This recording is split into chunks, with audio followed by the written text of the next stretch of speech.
Everybody knows their worth. The amount of people, there's millions of people running around saying, I know my worth, and never do anything.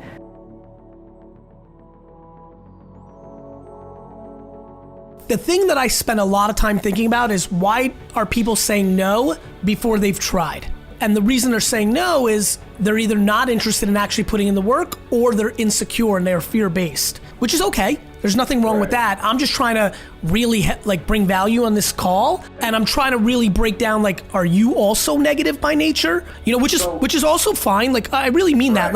I'm trying to get I want judgment out the fucking window. I want assessment and action, right? I'm not judging. Listen, me being positive and optimistic is literally completely predicated. I have no pride in that I'm optimistic. That was Chance City, USA. So as a matter of fact, that leads to gratitude and guilt and deep humility and compassion for others, because guess what? My sister is not that. And I've watched her, I respect my sister more than me. Those things came natural to me. I respect the fact that I got into shape more than I have all these talents, because I actually feel like I worked for that. This was gifted.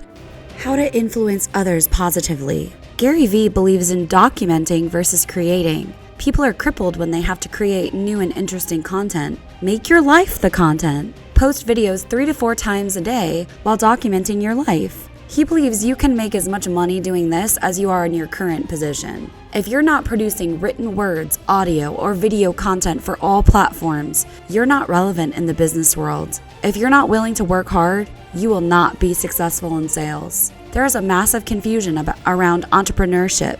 There's a lot of bad days and lonely days. You need to be willing to do whatever it takes to execute your ideas. I really am writing a new book called Crushed It, and it's profiling the people that read Crush It and crushed it, and giving you the updated on what I would do if I was a personal brand on Instagram or Twitter or Snapchat, or how do you build your personal brand and or the business around your favorite passion, be the queen of strawberries or vegan food or tailgating or making candles. That ethos that has played out even to a greater scale than most people believed, one that I believed so much when I did the first book. This document and instead of creating thing is so big that there's been nights and showers and just jam sessions in my own mind over the last month where I'm like, should I make that book? Should I quickly sneak in, document, and don't create? Do I make that a big ethos of Crushed It? Here's the punchline. What I'm seeing, and so many of you are answering on this, is people are crippled when they have to create original content. But when you actually understand that you and your life are the unique piece of creative, it changes everything. Is everybody interesting? No. I mean,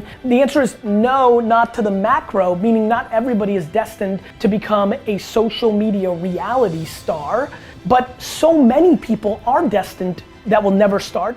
I think there's massive confusion around entrepreneurship. Entrepreneurship sucks. I mean, it's lonely, it's high risk. I mean, I can't live without it, but it's like a bad boyfriend, right? Or girlfriend, right? There's a ton of bad days being an entrepreneur. Not to mention 98% of entrepreneurial ventures are gonna fail. So there's gonna be a really bad day in your future. For me, I think this is a very personal question. I think it's how you're wired. I'm so all in entrepreneur, I prefer the pain. I think one of the reasons I love the Jets so much is because they bring me so much pain. I love the climb.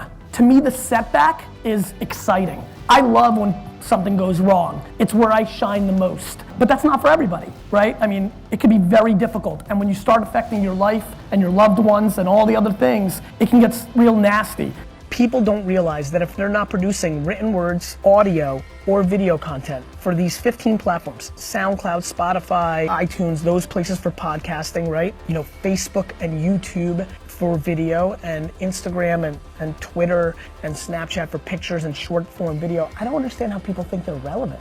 And by the way, I think email is still the killer app. I think the phone's incredible, but they're declining in our attention. I have not responded to a bulk or even a one-on-one sales pitch in email or phone form in a decade. A stunning amount of people behind that camera right now are not gonna be successful in sales because they're not willing to work hard enough. They love the automation. They love all these tools. The problem is, if you have the greatest hammer and the greatest screwdriver and the greatest wrench, the greatest, in front of you, if you don't use them properly, you will lose. If there's a nail that I have to put in that ground, but I take the wrench and I hit it when the hammer was right there, it still comes down to the practitioner.